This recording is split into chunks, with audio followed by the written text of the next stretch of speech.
অল্প অল্প করে জীবনের গল্প ধরে ধরে সাজানো তো থাকবেই।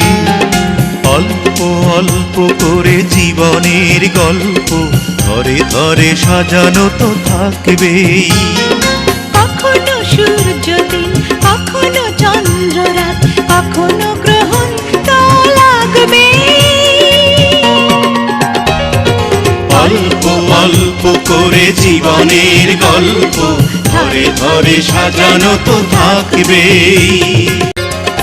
গল্পের প্রথম পাতা লেখা আছে দুজনার নাম, কি করে দুজনে কাছে আসলাম।